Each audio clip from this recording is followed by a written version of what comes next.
Bismillahirrahmanirrahim. Assalamualaikum warahmatullahi wabarakatuh. Perkenalkan, nama saya Novianti Dewi Safitri dengan NIM I01225517.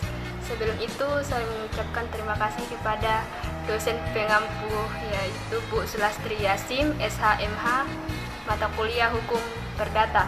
Saya akan membawakan materi yang berjudul Hukum Benda. Yang pertama yaitu pengertian hukum benda.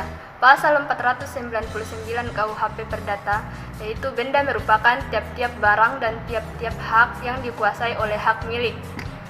Selanjutnya, hukum benda diatur dalam buku 2 KUHP Perdata yang memuat ketentuan hukum yang mengatur hubungan hukum antara subjek hukum secara langsung dengan bendanya. Selanjutnya, jenis benda. Yang pertama itu benda berwujud dan tidak berwujud. Yang kedua, benda yang habis dipakai dan yang tidak habis dipakai. Yang ketiga, benda yang sudah ada dan benda yang baru akan ada kemudian. Yang keempat, benda yang diperdagangkan dan benda yang tidak diperdagangkan. Yang kelima, benda yang dapat dibagi dan benda yang tidak dapat dibagi. Yang keenam, benda yang dapat diganti dan tidak dapat diganti. Yang ketujuh, benda yang terdaftar dan yang tidak terdaftar. Yang kedelapan, benda bergerak dan benda tidak bergerak. Selanjutnya, asas hukum benda. Yang pertama, asas hukum pemaksa, yaitu orang tidak boleh mengadakan hak kebendaan baru selain yang telah diatur dalam undang-undang. Yang kedua, asas dapat dipindah tangankan, yaitu semua kebendaan umumnya dapat dipindah tangankan, kecuali hak mendiami, hak pakai, piutang yang diperjanjikan tidak dapat dipindah tangankan. Yang ketiga, asas individualitas, yaitu objek hak kebendaan selalu benda tertentu atau dapat ditentukan secara individual, misalnya rumah yang beralamat atau lengkap di mobil atau bus. 4.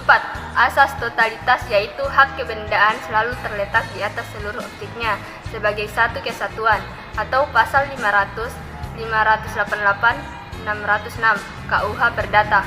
Misalnya sebuah mobil lengkap dengan ban serep kaca spion. Yang kelima, asas tidak dapat dipisahkan, yaitu orang yang berhak tidak boleh memindah tangankan sebagian dari kekuasaan termasuk suatu hak kebendaan yang ada padanya. Yang keenam, asas prioritas, yaitu semua hak kebendaan memberi kekuasaan yang sejenis dengan kekuasaan hak milik, sekalipun luasnya berbeda-beda, karena itu perlu diatur urutan menurut kejadiannya. Yang ketujuh, asas percampuran, yaitu apabila hak yang membebani dan yang dibebani itu terkumpul dalam satu tangan, maka hak membebani itu lenyap, atau pasal 706, 718, 724, 736, 807 KUH Perdata. 8. Pengaturan berbeda terhadap benda bergerak dengan benda tidak bergerak. 9. Asas publisitas, yaitu hak kebendaan atas benda tidak bergerak diumumkan dan didaftarkan dalam register umum, sedangkan hak kebendaan atas benda bergerak tidak perlu diumumkan dan didaftarkan, kecuali oleh undang-undang dinyatakan lain, misalnya kendaraan bermotor. Yang ke-10, asas mengenai sifat perjanjian, yaitu untuk memperoleh hak kebendaan perlu dilakukan dengan perjanjian zokelich, yaitu perjanjian memindahkan hak kebendaan. Selanjutnya, benda tidak bergerak.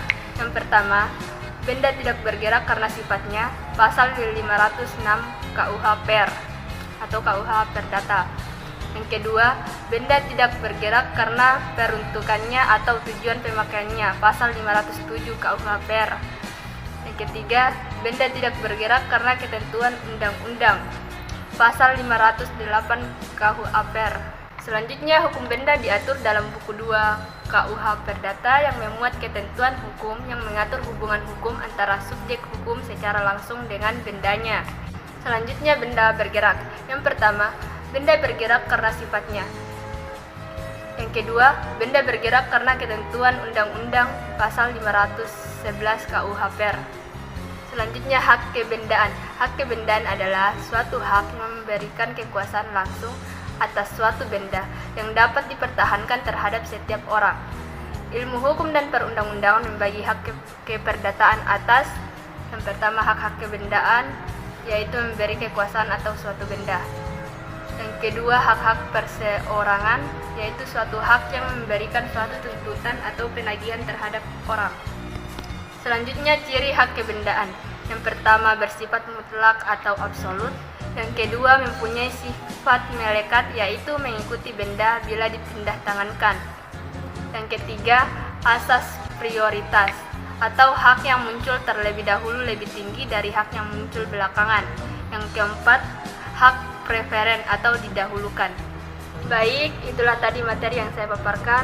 Lebih dan kurangnya mohon dimaafkan. Wabillahi taufiq wal hidayah. Wassalamualaikum warahmatullahi wabarakatuh.